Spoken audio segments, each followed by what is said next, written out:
Hello guys, welcome to my channel read to lead. Guys, आज मैं आपको योगा का असाइनमेंट कैसे बनाएं बताऊंगी। चलिए वीडियो स्टार्ट करते हैं। इस तरीके से लिखा आप देख सकते हैं।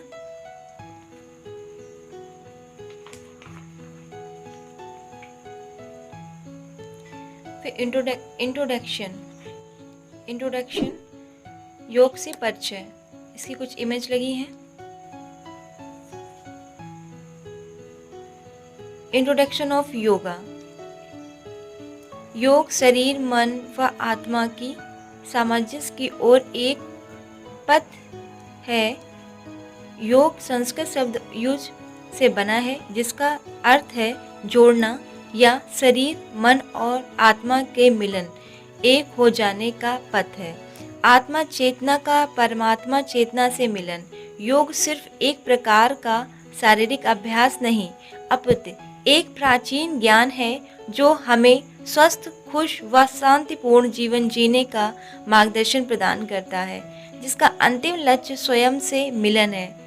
प्राचीन समय से ऋषि मुनि स्वाध्याय द्वारा ऐसी परम चेतना की अवस्था प्राप्त कर लेते थे। ये सभी धर्म से परे है और इसे कोई भी अपना सकता है। तो यहाँ पे इंट्रोडक्शन ऑफ योगा लिखा हुआ है, इसका इंट्रोडक्शन योगा का दिया हुआ है। योग की लाभ, योग के लाभ बताए हैं।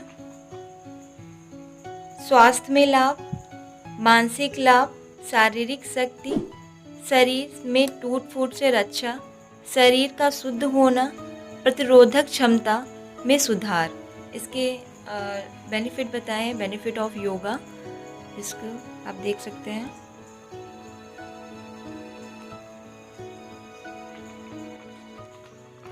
योग के प्रकार, टाइप्स ऑफ योगा। ज्ञान योग, भक्ति योग, कर्म योग के प्रकार बताए हैं। आसन से परिचय, इंट्रोडक्शन ऑफ आसन। तो आसन की कुछ इमेज लगाई है, आसन का अर्थ बताया है। चित्त मन को स्थिर रखने वाले तथा सुख देने वाले बैठने के प्रकार को आसन कहते हैं। आसन विभिन्न प्रकार के माने गए हैं। योग में यम और नियम के बाद आसन का तीसरा स्थान है। प्रायः आसन बैठने की मुद्रा से शुरू होकर पीठ के बल करने वाले आसनों पर समाप्त होते हैं। बैठने की मुद्रा में करने वाले आसनों में से प्रायः रीढ़ की हड्डी को सीधे व शरीर को तान कर रखा जाता है। तो यहाँ पे गाइस आसन का अर्थ बताया है, आसन क्या है, आसन के बारे में बताया है, और आसन के उद्देश्य यानी कि ऑब्जेक्टिव ऑफ आसन बताया है। ऑब्जेक्टिव ऑफ आसन में है, आसनों का मुख्य उद्देश्य शरीर के मल का नाश करना है। शरीर एवं मन को शांति और स्वास्थ्य में लाभ मिलता है, दूसरा ऑब्जेक्टिव। तीसरा है, शरीर के स्वस्थ रखने पर मन और आत्मा में संतोष मिलता है। ठीक है, तो गाइस यहाँ पे ऑब्जेक्टिव बताए आसन के। कर्णपीडासन, आप इमेज देख सकते हैं। सबसे पहले इमेज लगी है, इसके बाद यहाँ पे लिखा है कर्णपीडासन। कर्णपीडासन एक योग है जो 3 शब्दों से मिलकर बना है, कर्ण प्लस पीठ प्लस आसन, जिसमें कर्ण कान, पीठ दबाना और आसन मुद्रा, अर्थात इस आसन में घुटनों द्वारा दोनों कान को दबाए जाते हैं, इसलिए इस आसन को कर्णपीडासन कहते हैं। इस आसन को एक साफ स्वच्छ स्थान पर करना चाहिए। तो गाइस यहाँ पे कर्णपीडासन के बारे में बता दिया। आसन आप देख सकते हैं, इसकी इमेज कुछ इस तरीके से है। कर्णपीडासन होता है। कर्णपीडासन के फायदे, ठीक है, तो इसके फायदे क्या है कर्णपीडासन के? दिमाग को शांत रखता है, तनाव और थकान को कम कर देता है, पेट के अंगों और थायराइड ग्रंथि को उत्तेजित करता है।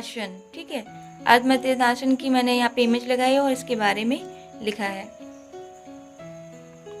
ठीक है गाइस, आपको मैं दिखाती हूँ।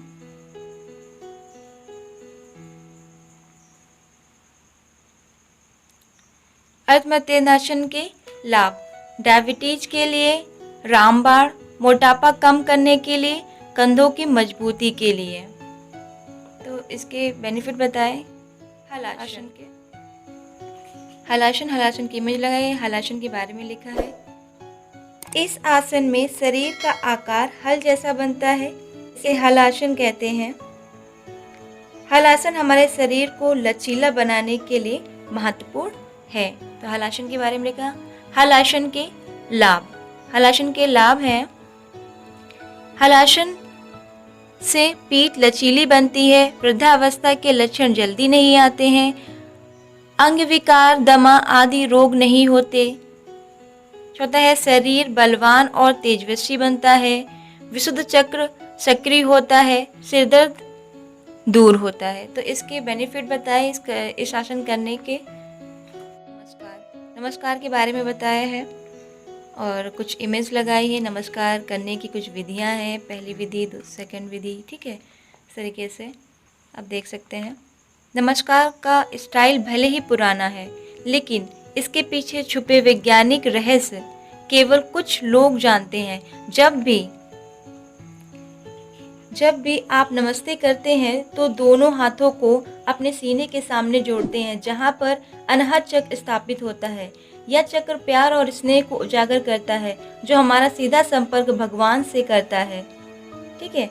नमस्ते के पीछे छुपे वैज्ञानिक तर्क, जब सभी उंगलियां के शीर्ष एक दूसरे के संपर्क में आते हैं और उन पर दबाव पड़ता है, तो एक्यूप्रेशर के कारण उसका सीधा असर हमारी आँखों, कानों और दिमाग पर होता है, ताकि सामने वाले व्यक्ति को हम लंबे समय तक याद रख सकें। नमस्कार की विधियां हैं, पहली विधि यहाँ पे लगाई है, ठीक है। दूसरी कुछ इमेज भी लगाई है और दूसरी विधि ये लिखी हुई है, लगाई हुई है। ये दूसरी रही। इस तरीके से कुछ और विधियां बताई। ये थर्ड है, फोर्थ, फिफ्थ। तो इस तरीके से 5 विधियां बताई हैं। अब आता है कंक्लूजन। योग का अर्थ मिलन है, इसलिए योग का लक्ष्य आत्मा को परमात्मा से मिलन करना लिया जाता है। योग का विकास भारत में हुआ है, जिसका ज्ञान हमें वेदों, उपनिषदों, गीता, योग से मिलता है। भगवान श्री कृष्ण ने गीता के माध्यम से निष्काम कर्म की बात कही है। गीता में भक्ति योग, कर्म योग, ज्ञान योग अनेक स्थलों का वर्णन किया गया है। ऐसे में योगासनों का महत्व भी बढ़ जाता है, इसलिए समुचित अभ्यास से शरीर स्वस्थ रहता है और अनेक रोग दूर हो जाते हैं। तो योग का यहाँ पे कंक्लूजन दिया है गाइस। पेज रिमार्क के लिए रखा है, जिसमें टीचर आपको रिमार्क देंगे। तो गाइस असाइनमेंट कंप्लीट होता है। आपको असाइनमेंट कैसा लगा? अच्छा लगा हो तो please guys like my video, subscribe my channel, share my video and do comments also. मिलते हैं नेक्स्ट वीडियो में, तब तक के लिए बाय बाय।